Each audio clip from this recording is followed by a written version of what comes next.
Let's say you ordered takeout last night. Nothing fancy, just noodles in one of those foam containers.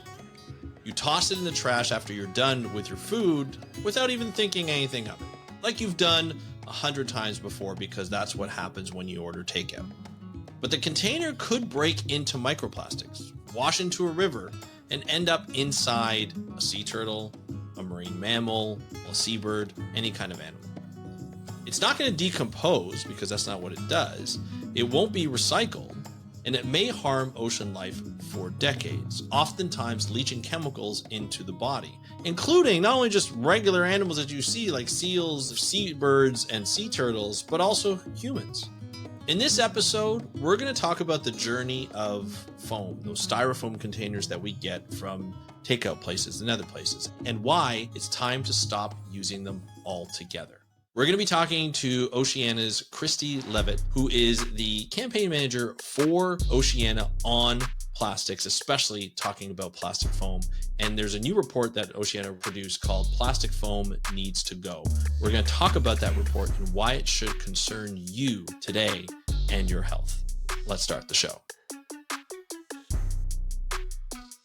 Hey everybody, welcome back to another exciting episode of the How to Protect the Ocean podcast. I'm your host, Andrew Lewin, and this is a podcast where you find out what's happening with the ocean, how you can speak up for the ocean, and what you can do to live for a better ocean by taking action. And on today's episode, we're going to be talking about how campaigns work to get certain things passed in legislation, whether it's on the federal, the state, or local levels. There are people out there working for organizations who are working very, very hard to ensure that they are protecting not only the health of the planet, but also your health, especially in this case. We have Christy Leavitt from Oceana, who's a campaigner that works on foam, styrofoam containers, and why they need to go, why there needs to be a ban on this type of plastic. And we talk about the effects on the health of animals, the health of the environment, as well as our own health. So lots of things to do. And at the end, there's a great call to action where you can help out. And if you want to help out more and learn more about how you can be guided to help the ocean and live for a better ocean, I would love for you to join the Undertow. It's an ocean community that we are creating online, myself and two of my amazing co-founders. And we are building this community with wave makers, individuals who are driving for ocean change, and we are going to help you better protect the ocean. All you have to do is go to speakupforblue.com/join the Undertow to join. That's speakupforblue.com/join the Undertow. It's on a wait list right now. We're building the app out. It should come very, very soon, within the next month or so. I'm very excited to release this. You'll get access to me. You'll get access to my co-founders, Serena and Amanda, and a bunch of wave makers as well. It's going to be a lot of fun. I can't wait for you to do that. No algorithms, no regular social media sites. This is just a community app for ocean lovers like yourself. Speakupforblue.com/join the Undertow. Let's get into the episode. Here's my interview with Christy Leavitt from Oceana, talking about the campaign to ban plastic foam so that we don't have to deal with the consequences in our environment and in our bodies. Enjoy the interview, and I will talk to you after. Hey, Christy, welcome to the How to Protect the Ocean podcast. Are you ready to talk about styrofoam in the ocean? I am, and it's a pleasure to be here.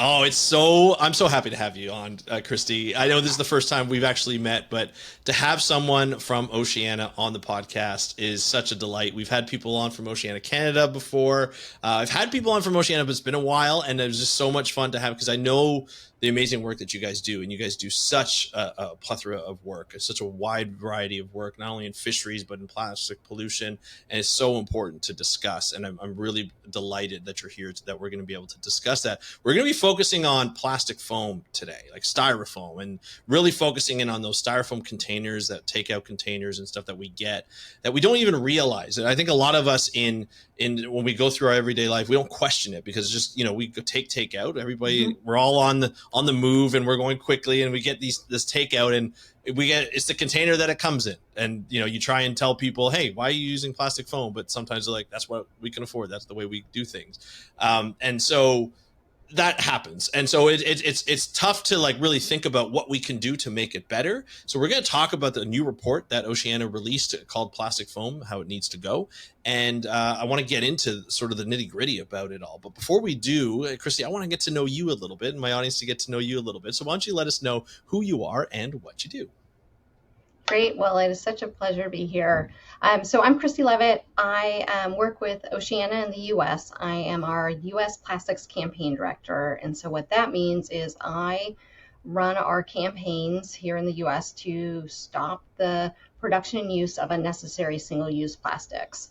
And my background is that I've been working on environmental issues for a couple of decades now, working on a whole variety of issues, including oceans protections, but also clean air, clean water, protecting open spaces, working on climate issues, and all of that focused on either state or national level policies, and had lots of good wins along the way, and some losses too, as it happens. But overall, working to make progress so that our air is cleaner, our waters are cleaner, and everything's better for our health and the environment. And started at Oceana about 6 years ago when we launched the plastics campaign here in the U.S. So have been here almost from the beginning, a few staff working on it when we first started working on plastics, but launched the campaign in the U.S. And we've worked not only on national level policy, which is really Oceana's focus, but also state and local policies to reduce the production and use of single-use plastics. Wow. Awesome. I mean, it's such a big undertaking when you think about it. It doesn't matter who the government is. Obviously, sometimes it's a little harder than others, depending on the government, of course. But in your background, in terms of like getting here and working on campaigns, when you first started in the field of oceans, did you ever think that this is what you were going to be doing, is working on campaigns? Because like when I first started, I didn't even know this was a job. When I first started, was like a campaign director or someone who works on campaigns. It's obviously a very important aspect of it, but did you expect to work in this line of work? Well, actually, I came about it the other way, where really when I graduated from college, what I wanted to do was to work on campaigns. I didn't know how to do that. Yeah. And I was really, I was into environmental issues. I went to college in Los Angeles. I was into impacts on the, pollution, impacts on people and the environment and the coast. And so I was most interested in continuing to live in Los Angeles and make change there, but I knew I needed to learn how to do that. So I worked for an organization called the Student Perks for a good number of years. I learned those skills about doing organizing work and learning how to make change on policy, and that was state level policy and national level policy. So really, what I wanted to learn how to do was to make that change that makes a big impact, and organizing the public. So not only getting the policy right and the facts right, but organizing the public to get them engaged in the process too. And so I was pretty open about environmental issues that I worked on, and as I was saying, over the years, worked on everything from climate to protecting forests to ocean issues, and still really excited about all of those issues, and have always come at it from a organizing and public policy change end of it. And then there was this opportunity with Oceana to work on plastics and oceans, and the same question of, did I ever think I'd work on plastics and oceans? No. I think 20 years ago we didn't really know the extent of the problem of plastics, and we've been learning a lot, and it includes so many different things, from oceans to protecting the animals in the oceans and the harm that causes, the impacts on people to the impacts on climate. So all of that comes together with plastics. But I definitely did not think a couple decades ago that I would be working on this, but I'm really excited to be here doing it. Yeah. And to be honest, I see a lot more posts. I've actually curated my LinkedIn page to be all job posts, because I share job posts for like the careers for people. And I noticed there's a lot of jobs, especially with Oceana, but even just with a lot of organizations similar to Oceana, whether it's in forestry or whether it's in agriculture, or it doesn't matter, right? There's a lot of campaign directors, or somebody like a marine campaigner or plastics campaigner or things like that. I see those jobs come up quite a bit. As someone, like, I went to school for science. A lot of people that listen to this podcast go to school for science or marine biology. Like, suited you for this job, and what skills really suit people for this type of campaigns type job, like leading campaigns or taking part in campaigns? Yeah, that's a really good question. I think one of the great things about doing campaign work is that people come from all different backgrounds. So whether you went through not only college but then got Mm-hmm. an advanced degree in a particular science, or Mm-hmm. you didn't, or even if you went to law school, or you have a degree in something else, all of that ultimately can lead you to doing this type of campaign work, and you'll do it in slightly different ways based on your expertise and experience, Mm-hmm. but it's definitely a set of skills that you can learn, and I learned it by doing it. So I learned how to do things like read policy, to run a press conference, to organize a Right. coalition of or other organizations, to go and meet with your local elected officials, or your here in the US members of Congress, or Mm-hmm. your state legislators. All of that are ultimately quite learnable skills regardless of your background. It's, I think, the biggest thing is an interest in doing that and in making change through policy. And one of the great things about Oceana is that we have people who have all of those different expertise. So my expertise might be in running the campaign, but I work with a whole bunch of staff with a variety of different skills. So we start, as with many organizations, but we definitely really focus on starting with the facts. So we want to make Right. sure we've Of got the course. science on our side. So we've got a scientist who works specifically on plastics issues.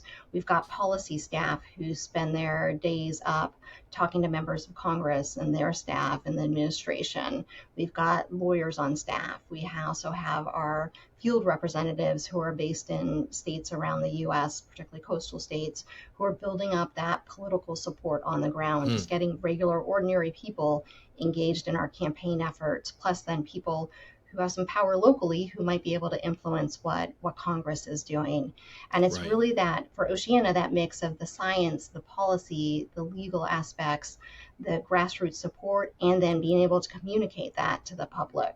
So I think one of the really most important skills to learn along the way and to be able to do this type of work effectively is to take what are sometimes really complicated scientific issues and problems, or even solutions, and be able to Right. explain that to regular people who are not spending their days looking at what's happening to the oceans, or what's happening to the air, or what's happening to the animals and wildlife. Yeah. So being able to really break that down to people, and I'm sure in your role here you Yeah, you for do that a sure. lot. Yeah, yeah. Well, it's so funny too, because sometimes when you don't think of a job, like a particular job, say you go through school and you're not thinking about working on campaigns, of course, as we mentioned before, it's difficult to figure out, like, what do I need to do this? This sounds like a really good opportunity, and a really good way to get into conservation is to work on these campaigns and really make a change and really make a difference on policy, building up those relationships with government representatives at different levels, and so forth.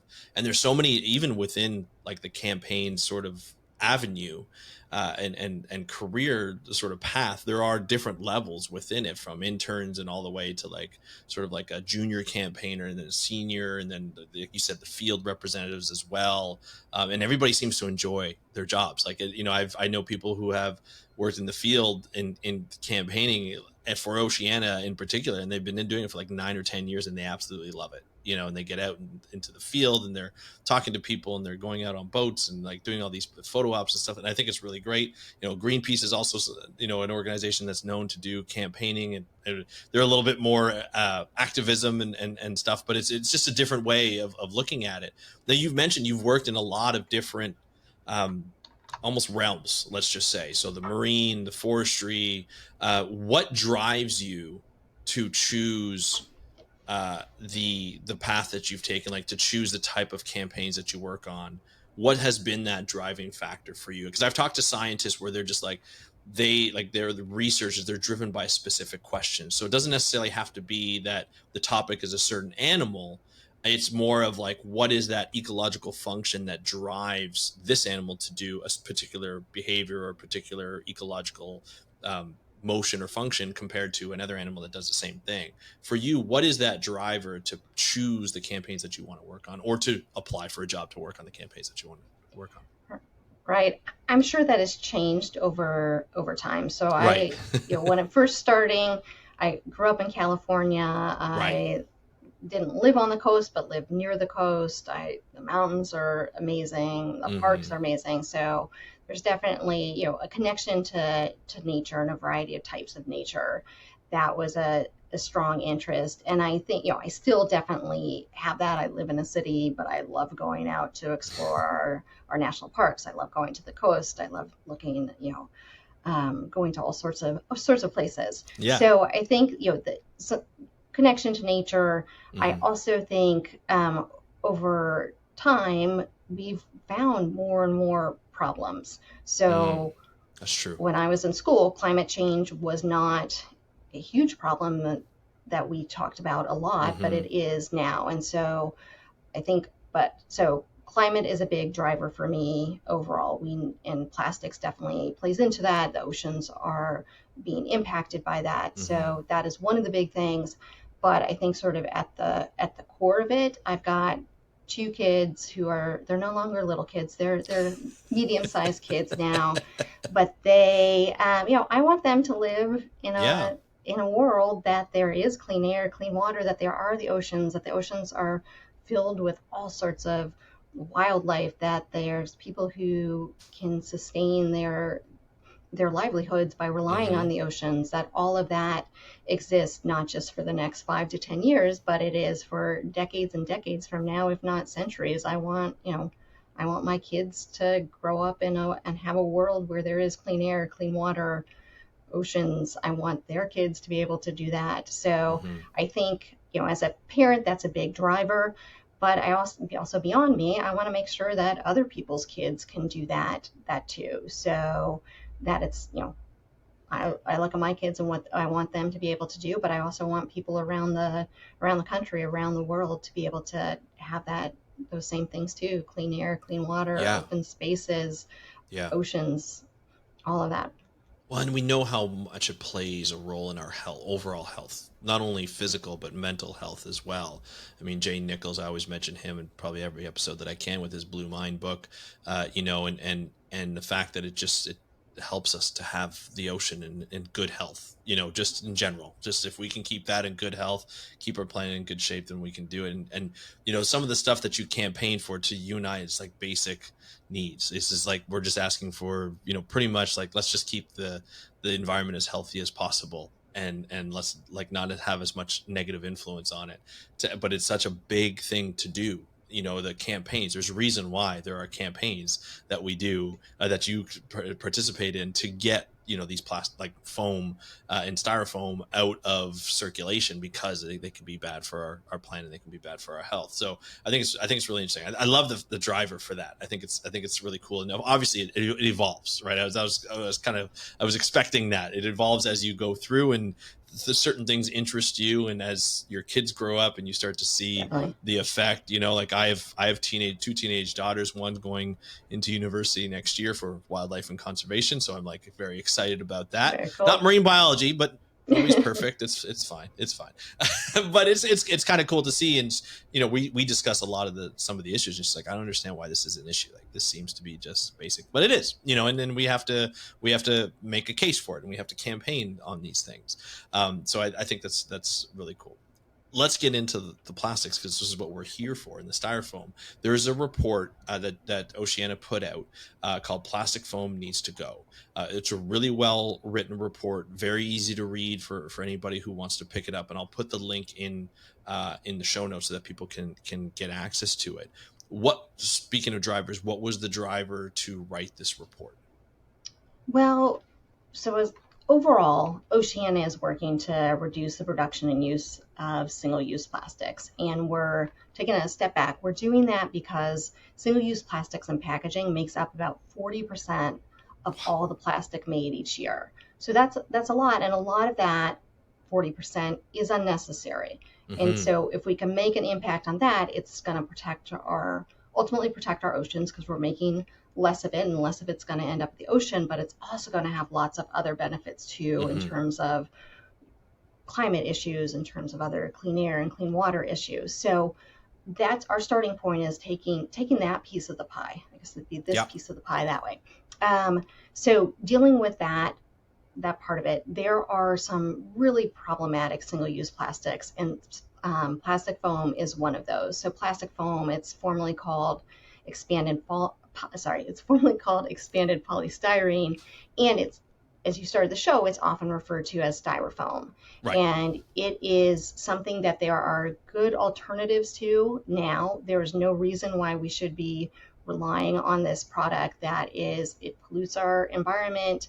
It creates problems for the ocean. It creates problems for people, and we can get into all of that, but it's really one of the most problematic plastics, but there simply is not a need for it.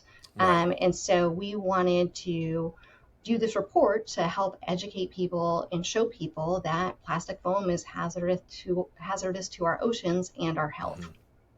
So it's always interesting when we find out that something that we've been using in general supply, in like everyday life, like I mentioned at the beginning of the show, is bad for us and bad for the planet. Yet we never questioned it. We just said, this is, I'm going to order my food, or I'm at a restaurant and I want to take it home. So I want to, go home with it. Oh, here's a container for it. Okay, cool. I'm not going to, even question it, put it in a container, and I'm going to go home. Why is it that styrofoam was the choice that was made in the first place to be that material to go into this mass production and be used by, millions of people around the world? Billions, really. Yeah, I don't know if it was a conscious or purposeful choice for particularly this type of plastic. There are a couple of things for why plastic foam and other single-use plastics, they've increased the use exponentially of these products. Let me say that again. These products have increased exponentially over the last 20 years. So over half of the plastic made has been since 2004. So there's been this huge growth, and a lot of that is about moving from reusable products to a lot of single-use products. And plastic foam is pretty cheap. It's pretty cheap to make, and that clearly does not include all of the environmental and health impacts built into that cost. And it's lightweight, so easy to ship. So I think those are some of the things that have made it part of just common usage. And it is used, as you're saying, for everything from takeout containers to to-go cups to soda cups. Foam coolers is one of the other uses, and what we in the U.S. call packing peanuts, but other packaging.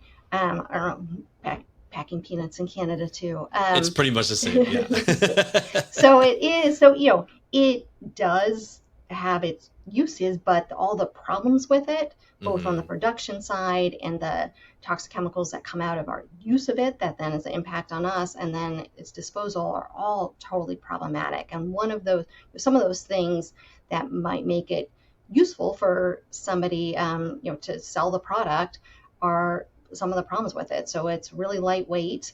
It also is brittle. So when it breaks apart, it breaks up into tiny pieces that can be carried really far in both the wind and the water. So it has become one of the most common forms of marine plastic pollution, as well as pollution in lakes and rivers too. And so that big expansion of its use has created lots of problems too.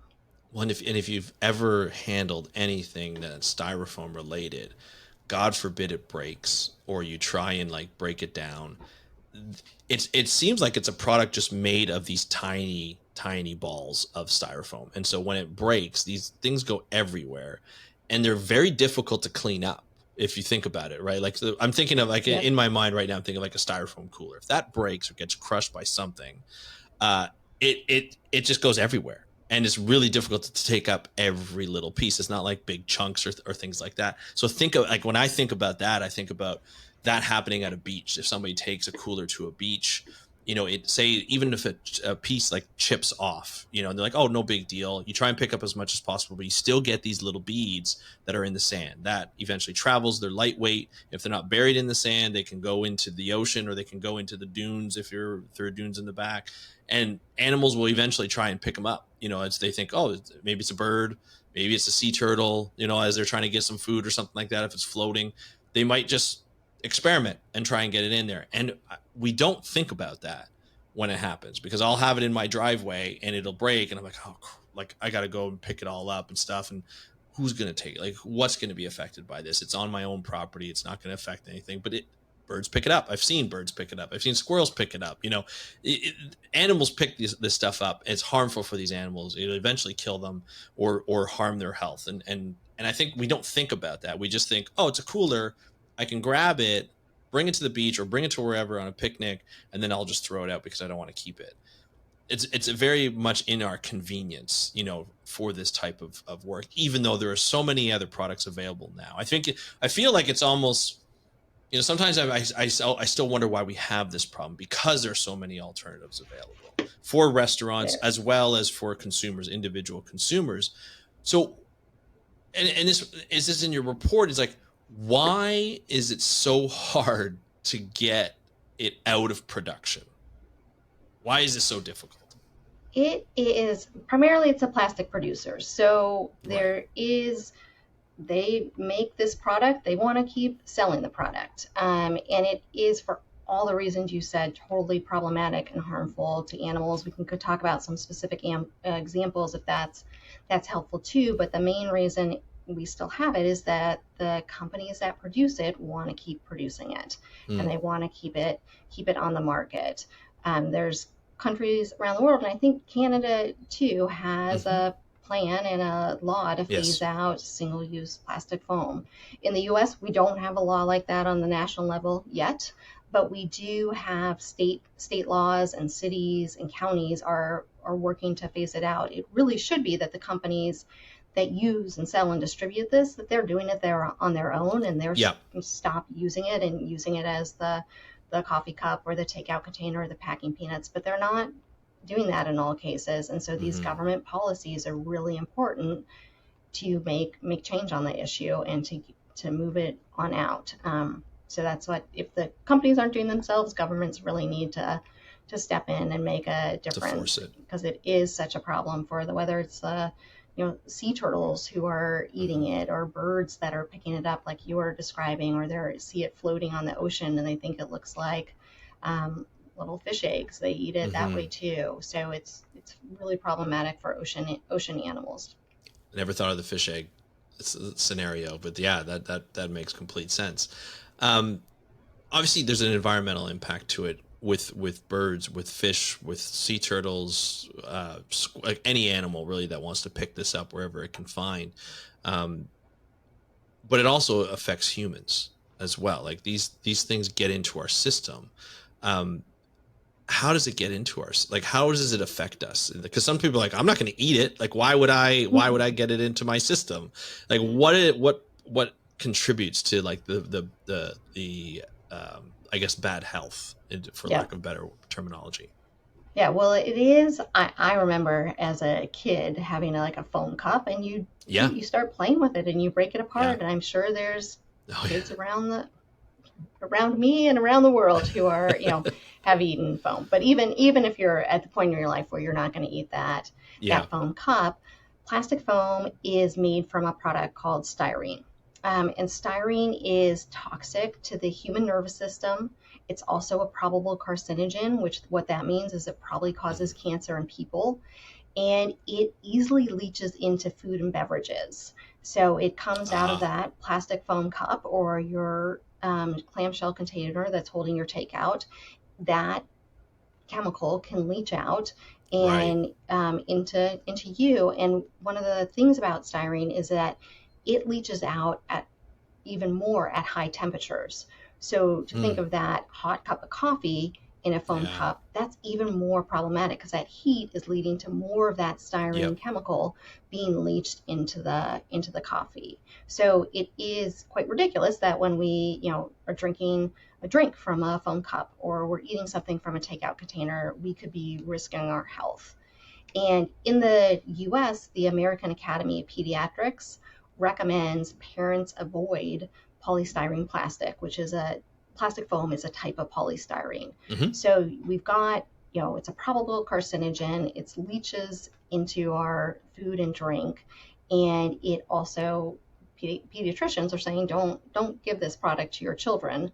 Right. And all of that together seems like just something that we should say no, we don't Yeah. want this. And then the other way that it can get into our body too is we were talking about it breaks up into those smaller and smaller pieces. Ultimately, they become microplastics Hmm. or nanoplastics, and they and other types of polystyrene particles, they've been found in many parts of the human body, including in our brains, lungs, kidneys, blood, and reproductive systems. So it is being found in all parts of the body. Now we know a lot about the chemicals like styrene, though Hmm. there are a lot of chemicals in plastic that the producers haven't shared what those chemicals are. So there's the Right. chemicals are one part of the problem, and we have some more information about that, and we know it's problematic. And then the other part are the tiny bits of plastic are ending up in people. And we don't know all the impacts of that. It's a newer area where Yeah. science is really digging in there, but it seems problematic to have little particles of plastic throughout our bodies, whether that's in our brains or our reproductive systems or in our hearts. And if you think about going back to chemicals leaching out into a coffee cup, if it's heated or warmed in any kind of way, you think about those particles, those plastic particles that are binding to molecules in our body, whether they be air molecules, whether they be blood molecules, those are leaching into our body. And if you extrapolate and we look at marine mammals who have had arsenic and other types of harmful metals in their lipid in their fats because of ingestion of plastics, a variety of plastics, not just styrofoam, and we see the effect that it has on their health. I think we can, because we are fairly closely related, we're both mammals, we can almost extrapolate to say, hey, that this could happen to us. It could degrade our system, our health, like our body, as we go through and as we get older. And if we're certain of us, some of us are more vulnerable than others depending on what other conditions that we have. And it'd be easy if it just didn't get into our system, if it wasn't in our supply chain, and it wasn't in anything else. So that's great. And you Yep, did that's mention exactly that right. in yeah, you did mention in Canada we do have a policy. I believe, I'm not sure where it's at right now. I have to touch base with Anthony right now, because last time I spoke, there were a number of chemical companies as well as fossil fuel companies who were suing the government for aspects of the aspect of why this legislation went in, which is basically that plastic is toxic to people, is what they put in the legislation. And so there's a number of different actions that came out. One of those was to ban, I think it was 6 specific single-use Hmm. plastics. Styrofoam was one of those plastics, and then there's stuff to come, a registry of plastics, a tracking of plastics, and so forth. And I think they were, even though they didn't mind certain of those single-use plastics being done, as Anthony mentioned from Oceana Canada, that's why I'm mentioning him. He said that they just don't want have to worry about anything in the future that could impede on their business. So it's a business decision, a lot of this stuff, of why it's being kept in. Now, the interesting thing that gets me, and obviously I know, like, if you go to the government and you say, let's put in legislation to ban these products so that they can't put them into the system, which, like, in Canada I've seen firsthand, like, I think it's been in since like 2022 or 2023, and it's phased in for certain Yep. products. But I've seen it in our restaurants, especially, where the takeout containers are now more like this corrugated, like paper, basically. It's almost like what boxes are made of, essentially, is what it is, but lighter. It's supposed to be better recycle, like better compostable and stuff, and which is nice to see, like that we see that. I actually will only go to to takeout places that actually have that. So I won't go anywhere else because that's my choice. Like that's how I'm going to choose. So I understand like going for government, it probably works it faster into the system. But going to businesses and saying, hey, look, here are some of the alternatives. Here are the prices. If somebody went into a business, like a restaurant, say a takeout restaurant, and said, here are some of the alternatives. Like, what would it take for you to switch? Like, has Oceana done any of those surveys with businesses and said, what would it take for you to switch over to something that's better for the health of your customers, but also same price point or similar price point, and it's going to be better for you and your customers? Has Oceana ever worked at that level with businesses or had partners that did the same thing?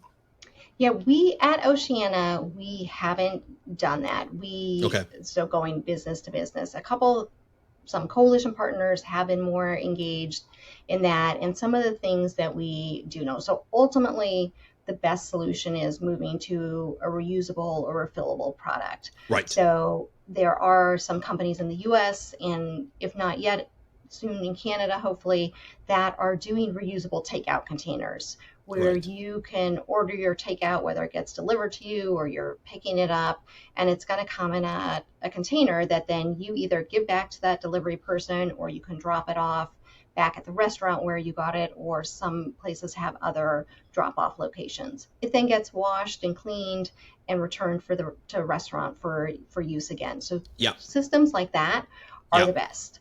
Yes. And then where that's not possible or doesn't exist yet, something that is a non-toxic alternative is even better, which it sounds like you found some places like that. And there are some coalition partners in the US who have looked, or some other entities in the US who have looked into it and found that switching to reuse does ultimately, you'll make your money back in the long term. So there's some upfront investments for things like if your business doesn't have a dishwasher, you'll need to invest in that. But over several years, you can break even and even go beyond that. So there are some folks who are working on that. It's not something that we're working on the business to business level. We're really focused on that government policy. But some policies that could help in that would be having some grants that could then go to support this change over to reuse. Is another. I love that. Another thing that could help out. Yeah, that's a perfect answer, because it would take a lot of building relationships with businesses, and obviously that takes a long time. Plus there's so many businesses out there that use these types of containers that it would be difficult to go to each and every one and say, hey, like, this is what we need to do. So now, this type of knowledge is not necessarily new to a lot of people. Like, to some businesses, some manufacturers, even governments have known that styrofoam has been a problem for quite some time. Are there any efforts, like policy efforts, currently underway to change the law, either at local, state, or federal levels in the U.S.? Yes, at all of those levels, there are policies. So in the US, states and cities are doing a lot more than we've done on the national level. There's 12 states that have passed laws that are statewide laws that reduce single-use plastic foam products. Some of those are foodware specific, some cover foodware and packing peanuts and the disposable foam coolers. We saw more that were introduced on the state level this year during legislative sessions. Some of those legislative sessions are still going on. And we also got a bill that's been introduced in Congress called the Farewell to Foam Act. And what it would do would be to phase out plastic foam foodware, packing peanuts, and disposable foam coolers around the country. And so that's been introduced in Congress, and it's gaining support, and we are spending time working on that, as well as supporting state laws and local policies too. So just last week, the city of Boston talked about passing a bill that would phase out plastic foam there too in foodware. That's awesome. So we're seeing all of this. A national law would be best because it would cover the whole country, but all of these pieces definitely help. Yeah, well, and that's always great, and like, obviously state and local levels are probably better to target these days than any other. But even before this new administration came in, were there any leaps and strides with the last administration that was in the U.S. on, because they seem to have obviously more climate friendly policies and so forth? Was styrofoam part of their agenda to clean up or to address? So this bill had been introduced in the previous session of Congress. It didn't pass, but there's Congress is on one side and then there's the administration. The Right. Biden administration did several policies that were good policies to phase out not only plastic foam but other single-use plastics. And one of the first ones that they did was in 2022, where the Secretary of the Interior put in place a policy to phase out single-use plastics in our national parks and other public lands that are overseen by the Interior Department. It was on a pretty long timeline, so it was a 10-year timeline.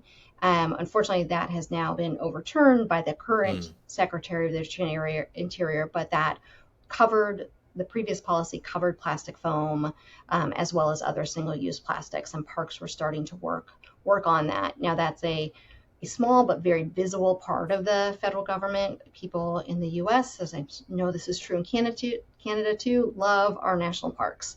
Yeah. And we have visitors from around the world. So phasing out single-use plastic in such iconic places makes a big impact, and people would see that. The other thing that the Biden administration did was put in place a policy to phase out single-use plastics across the federal government. And that was also had a multi-year timeline, but a set of things that they wanted to do by 2027. They just put that policy in place last summer, so there wasn't significant progress made on it by the time that their administration ended. But it was, you think of it like, oh, the federal government doing something that might not be big, but the U.S. government is the largest purchaser of goods and services in the entire world. So if they make a change on their purchasing and stop purchasing single-use plastics and move to other reusable and refillable products or other non-toxic products, that's going to make a big impact. So we were really excited about that policy that has been put in place. It is not moving forward at this point in time, but we're hopeful to see things like that again down the road. But in the meantime, building support in Congress and also working on state and local policies too. Because one of the cool things about this all is that we know, even from some examples in the US, when a city or a state puts in place a policy to phase out plastic foam, it makes an impact. And this is not all places have data that shows what the pollution was like in a river or in a bay ahead of time. But for example, up in Maryland, which is, I'm in Washington, D.C., it's just north in D.C., they saw in Maryland's Inner Harbor in Baltimore, they saw an 80% reduction in the plastic foam that was collected by a big trash interceptor called Mr. Trash Wheel after their statewide foam foodware ban went into effect.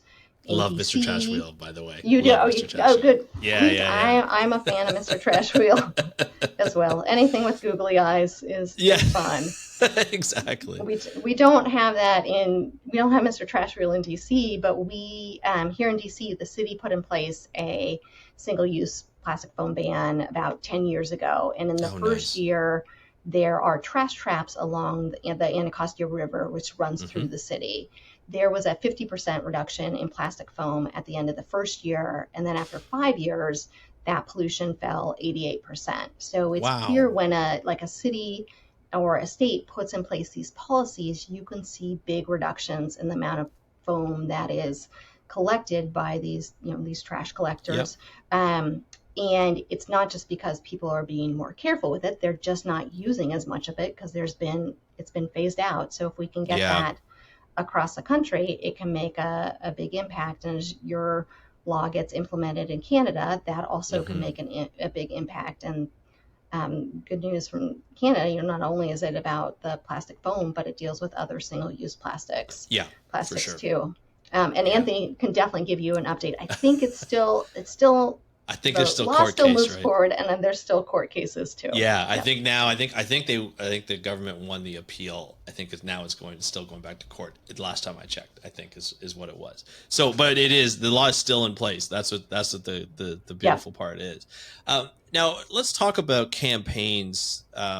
During especially at the federal level these days, it's obviously harder. We won't go into detail about that because we don't need to go into detail. From the point of view of someone who campaigns and from Oceana, who has, well, I would say, a lot of clout, in terms of bringing factual information, bringing concerns that people have, like your constituents have, on plastic pollution and styrofoam. When you go up against an administration like this, and not just the actual president administration, but when you have Congress of one party that may not make a lot, or it may not be known these days as environmental policymakers, even though back in the 70s they were the ones who put in like some of the most wonderful policies, like the Magnuson-Stevens Act, the Marine Mammal Protection Act, and so forth. From your perspective, how do you approach the change of an administration from the different executive levels, from the Congress, from Senate to the president, even the Supreme Court, where court cases sometimes are used to get things changed? How does Oceana approach this, and you specifically approach an administration that may not be as responsive to these types of campaigns? Yeah, that's a good question. The starting point for me is that, and the good news within things that are more challenging, is that the public really cares about this issue, and Mm, that's for plastic, and that's also for other ocean issues. I obviously know more on the plastic sides, but as we've done polling year after year, there's strong support across the political spectrum. mm-hmm. And on plastics in particular, just taking the foam piece of that, we released a poll earlier this year that found 78% of registered US voters support policies on the national level to reduce single use plastic foam. And so that's not only Democratic support, it's also Republican support, it's also independent support. And that's pretty consistent with That's the awesome. polling that we've done. And that is getting 78% of Americans to agree on anything is quite Yeah. remarkable. And so that's a clear sign that they care about this issue. They're concerned about the plastic foam that harms the health of ocean animals. And that polling, we asked a question about that on just concern, and found 88% of US voters were concerned about the plastic foam and the harms to ocean wildlife. So there's strong public support for this. And then the challenge there is making sure that that message gets to the decision makers. I think across party lines, there is concern about plastics. Hmm. There's concern about the impacts of plastics on the ocean. There's, as we learn more about microplastics and the impacts on human health, there's concern about that too. And then the challenge there is getting that concern from members of Congress, in this case, to change to action. And Yeah. unfortunately, one of the things that happens is that sometimes people default to the solution is recycling, because that's what we've heard for Yes. 30, Yes. 50, 60 years, that if we just recycled more plastic, that's going to solve Hmm. the problem. That's not going to solve the problem. It's not going to solve it for plastics overall. It's not going to solve it for plastic foam. So, of all the plastic waste created, only 9% has been recycled. The rest Hmm. ends up in landfills, burned in incinerators, or ends up in the environment, including the ocean. Plastic foam, even worse. The current recycling rates for that in the US are less than 1% of plastic Yeah. foam is recycled. Yeah. So there's the good part of that, as I was saying, is that people are concerned about this issue. That's the public at large, as well as our decision makers in Congress. But we need to push on the solutions, and we know it's going to take time. Hmm. For an administration that's not pushing strong environmental policies, it means we spend more time defending the policies that are on the books. So some of the Gotcha.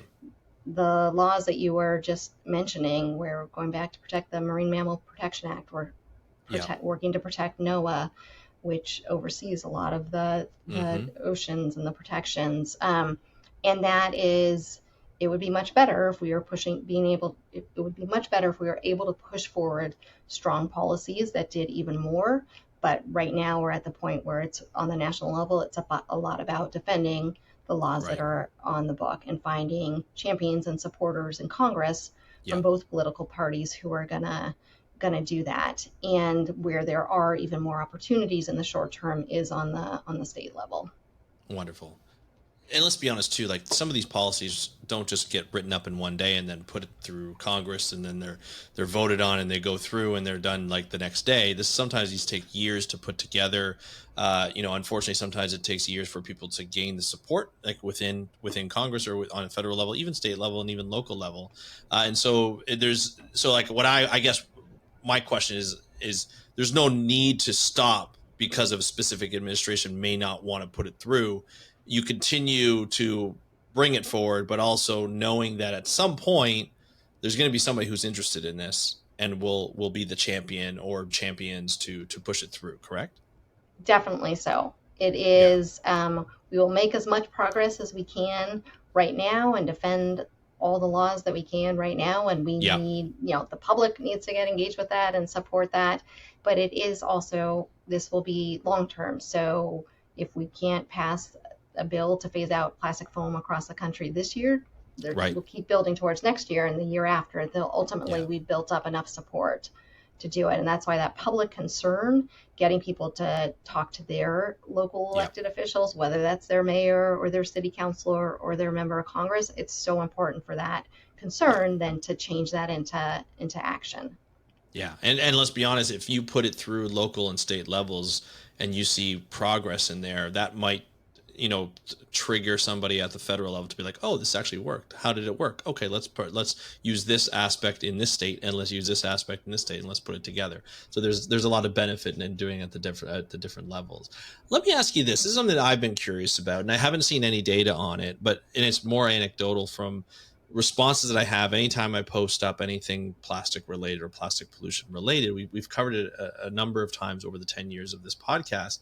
I get people over those 10 years have been like, oh, well, the plastic straw thing, it's ruined everything. And why are we protecting plastic straws? I've even heard some people like, who cares about sea turtles, which, by the way, they're no longer on my friend list and follow list. I mean, sea turtles need to be protected. They are angels in their own little right. But I digress.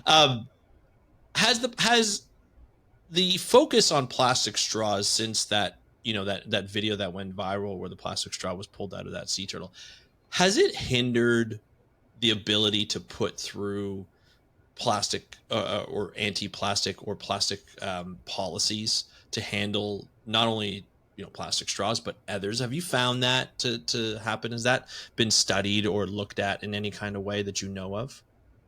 I don't know if there's been any studies. I think like that particular sea turtle that had the straw in its nose, and I'm sure lots of your listeners have seen that or can Google it now, right? It had a big impact, right? Most people, unlike your ex-friend, do care about sea turtles and are concerned about that. So I think that had a really big impact. If we dealt with all the problems of plastic straws and people who moved to reusable straws or people who don't need a straw, didn't use a straw, like if we solve that problem, there's still a lot more plastic in the world that we need to address. So it's not the big focus of our campaigns. We're looking more at the single-use plastic packaging and the plastic bags and the plastic foam as this report shares. So I think it has been really like that sea turtle really good in educating people about that a problem exists.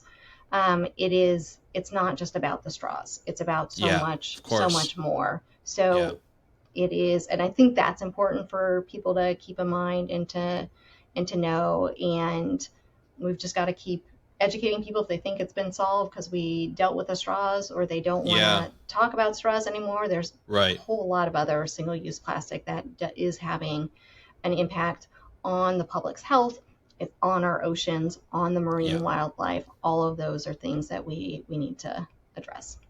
Yeah, absolutely. And I completely agree with you. I find it interesting that if people keep bringing it up and I'm like, we're still focused on this. Like I call it the gateway plastic, like the gateway drug. Like it's a gateway plastic to really understanding us how our use of single use plastics can affect the environment. I do love how, the plastic foam was the focus of this report. I think breaking it down and really putting into pieces that people can really understand and saying, hey, look, if we take action on this and we reduce this could have a really great benefit for our ocean health. With that said, if this does get passed, what can people expect to see with ocean health in terms of like even our own health if this gets out of production? Yes. Well, so as we were just talking about with the straws, there'll still be more to do. It isn't the Right, whole of course. problem, but it is an important piece of the problem, and it is Yeah. one of the most problematic ones that we should just move on for. I think some of the things we'll see, it's currently one of the most common types of plastic found in beach cleanups in the US, and I believe that's also true in other parts of the world. So we should see a big decrease in that.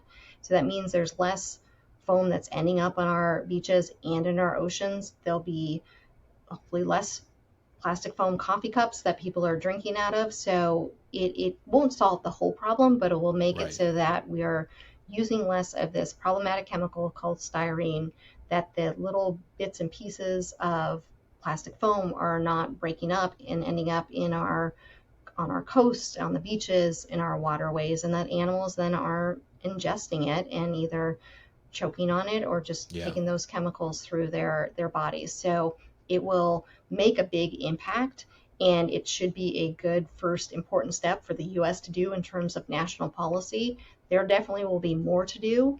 And we can look to the states and to other countries to see what else to do, but it is a good important first step that will have an impact on the amount of plastic going into our oceans and that the plastic that we're being exposed to.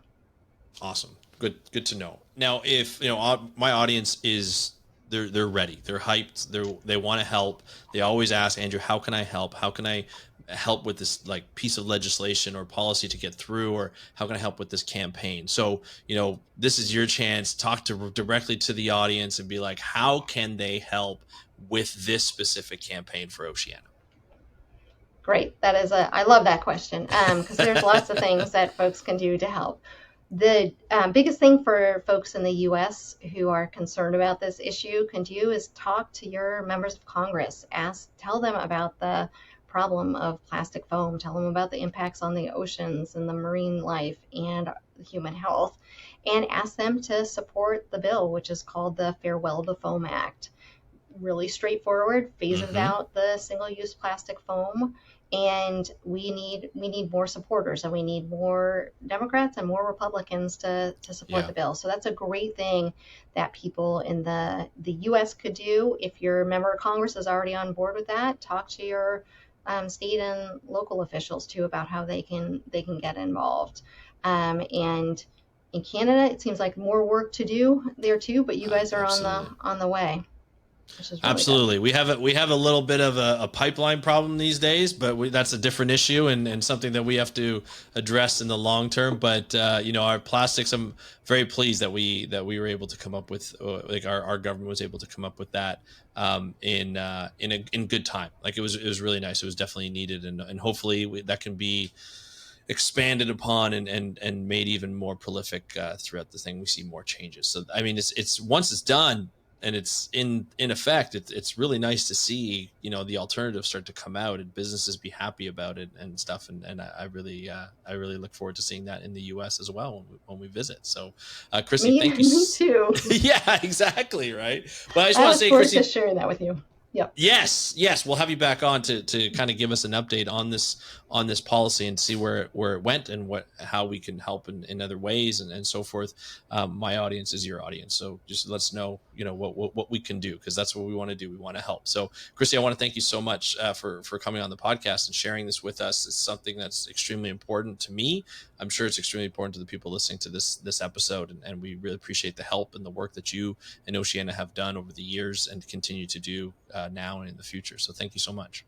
Thank you. It's been such a pleasure. Thank you, Christy, for joining us on today's episode of the How to Protect the Ocean podcast. I am going to put the link for everybody who listened to this to the report in the show notes, so you can get access to that very quickly. Highly recommend that you do it. It's very easy read, lots of pictures, lots of cool writings, and just kind of a call to action, quick facts, so forth. It's really great. I think everybody should be reading something like this. Even looking at these little styrofoam pellets and how much they look like eggs and how much they can be eaten or look like food, and they can be eaten by seabirds, sea turtles, marine mammals such as seals and sea lions and dolphins and orcas, of all different fish, just all different sharks, all different types of animals in the sea, but also on land. So it's something that's very hazardous. It's hazardous to us. We know that for sure. Leaches out chemicals, and there's no need for them anymore with all the different types of alternatives. So check out the call to action. Do what you can. Any kind of questions that you have, you can contact me. You can go to speakupforbblue.com/contact, and it goes right to my personal email. You can also go to Join the Undertow. That's at speakupforbblue.com/join the undertow to be guided to look at how we can help more of these campaigns in the future and help Oceana out and help Christy out and her colleagues and their partners, of course. But this is not the last you'll hear from Oceana. We have a couple of other interviews lined up with different aspects of their responsibilities and of their programs, and I can't wait to bring those to you, as well as updates to this campaign. So I want to thank you so much for joining me on today's episode of the How to Protect the Ocean podcast. I'm your host, Andrew Lewin, from the True North Strong and Free. Have a great day. We'll talk to you next time, and happy conservation.